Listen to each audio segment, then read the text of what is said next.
That's the Black Lives question. Matter. What does it mean to you? Pro-advocacy for speaking in issues that affect Black people's lives, and that All right, and how? So, what's your name? My name is Gary. Nice to meet you, Gary. My name is Yashara. Shada? Yashara, yes. Shada. Okay. So, where are you from? Well, I used to live right across the street, 22 Morris Park. Oh, okay. But I moved to the Bronx now. So, what's the difference between living in the Bronx versus Harlem? Well, what happened, I just wanted to get my own place. I was living with my family. So, I made some moves to get my own place. Plus, I was in the program. So, I stayed in the program. I got off the drugs. You know what I'm saying? I'm getting my life together. And it helped me get my own place.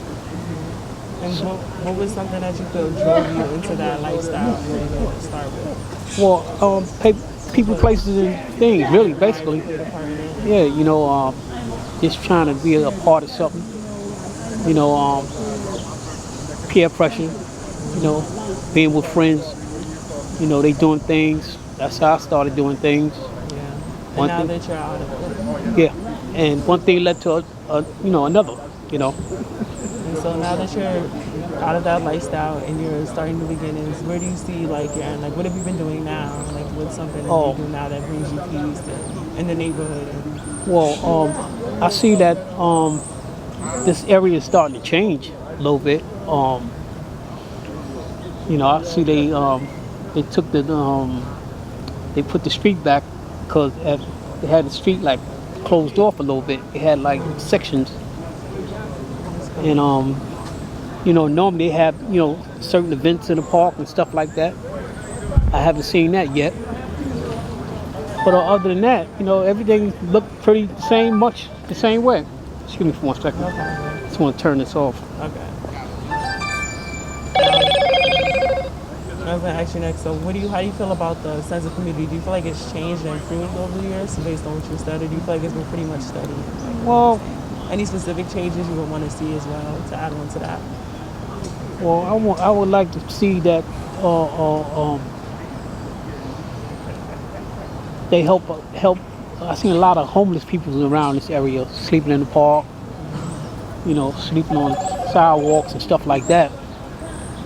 I would like to see some kind of organization, some kind of program come with a van, pick people up and, see if they really want help. Because you got some people out here really need help. It's true. And I notice in certain areas they kind of give up. Yeah. You know what I mean? Yeah. Because it's if people give up, a lot of times people just need that help. They just need that arm to know someone cares as well. Because I always say in this world, you're either doing two things: you're giving out love or you're crying out for love. And I feel like a lot of people. That's right. Because I was in that predicament. All praise to God that I had family members that really gave me inspiration. To better myself. Besides, my mother passed away, and me and her was real close. And then my sister, then my brother, back to back. So really that put a lot of pressure on my head. And when pressure comes power, though, I can imagine that probably made you stronger. Right. So when that happened, I said, man, that's it. I'm leaving drugs alone. When my family members passed away, I said, I'm leaving drugs alone. I'm gonna get my life together. And basically, that's what I'm doing now. Going to school at night from 5 to 9, right? And I've been going on a lot of job interviews. So being that studying in school, my GED. Oh, great. Okay, that's really cool. Yeah, what I'm saying, because I've been on a lot of job interviews, and they want people with GEDs, high school diplomas, and stuff like that. I haven't found a job yet that just accept me from what. What are you looking to do? Maintenance, that's what I did all my life. Maintenance. I worked for CNN Cable News. Matter of fact, I was the superintendent of these two buildings right there where I used to live at. Oh wow. Yeah. Really cool. Definitely. Trust me, we didn't have superintendents. That's a very helpful job, for sure. You're keeping things clean. Right. Cleanliness is next to godliness, and I feel like absolutely. It really affects your state of mind as well. The cleanliness of an environment. And plus, my mother lived in the building, so I just wanted my mother to be safe and things to be right for her. And not only that, other people too, but mainly that, you know. What's up, Tone? So, So thank you so Yeah. much. It was like,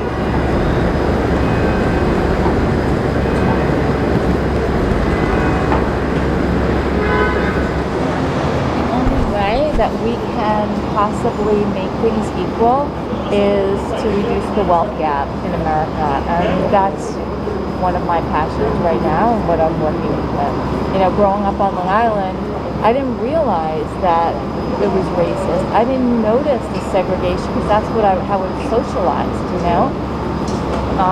But as I get older, and especially after George Floyd was murdered in, cold blood that we can all see, I started educating myself and reading and learning the atrocities that, even though I knew about slavery and I knew about Jim Crow, I didn't realize how it was being perpetuated, especially in the world I live in. Yeah. Even though I live in a diverse town on Long Island, and that was a choice,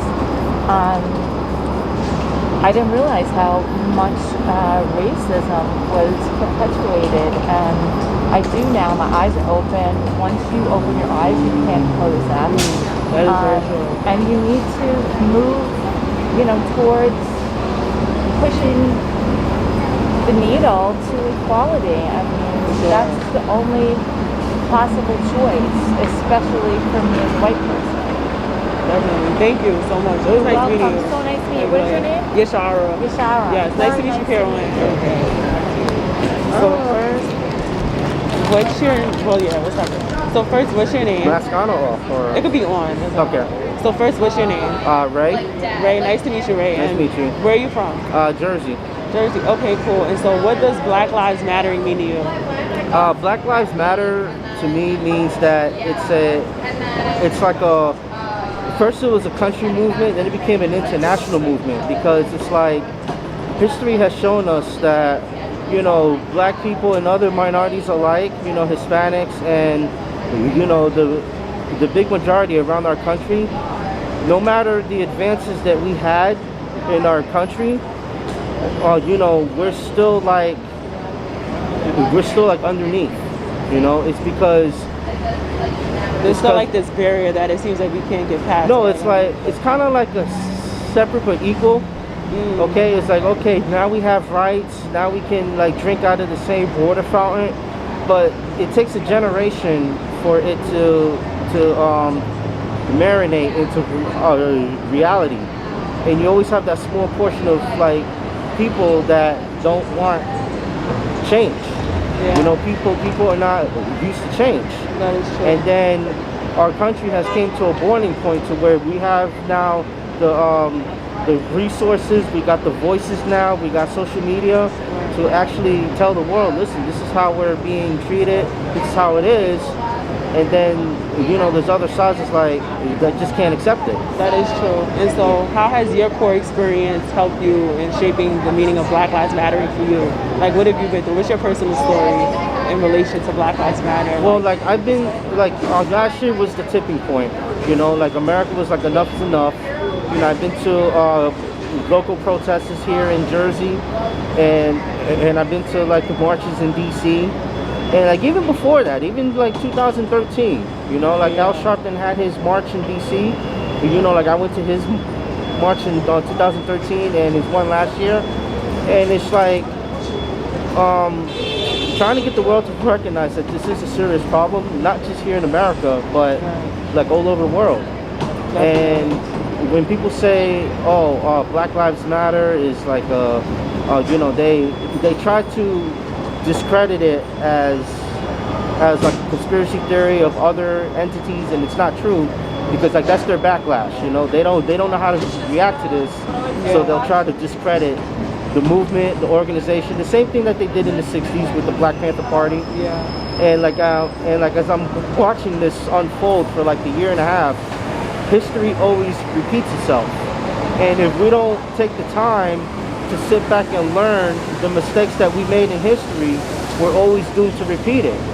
And this is our time, this is our generation, this is it's like it's happening all over again. I agree, because I will say, like, repeating the same thing over and over and not seeing results is called insanity. Like, it's clearly not working. I feel like what America does is they sweep it under the rug to try to act like it doesn't exist. Like the whole idea of like racism and like systematic oppression, like they bring it back up when it's like time for the black vote. But other than that, like people don't really ever want to talk about the problem. You know what I mean?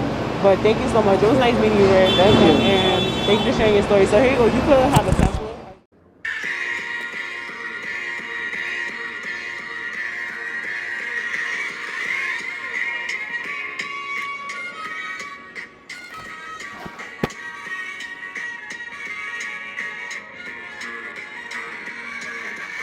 It's really so sad. It gets me kind of mad how black people don't think that they life matter no more. So they ending up in the malls and they self-destruct. It's very corrupt. The world is telling them to shut up. But this is the time that we all should speak up and take heed so we can proceed. You can't keep doing the same thing and expect the change. That's just insane. You feel me? Or if you don't feel me, that's fine. It costs you nothing. Pay me no mind, but we know in due time you reap what you sow. So I will make sure we continue to grow, baby. Bop, bop. Ain't no love in the heart of the city. Yeah. Ain't no love.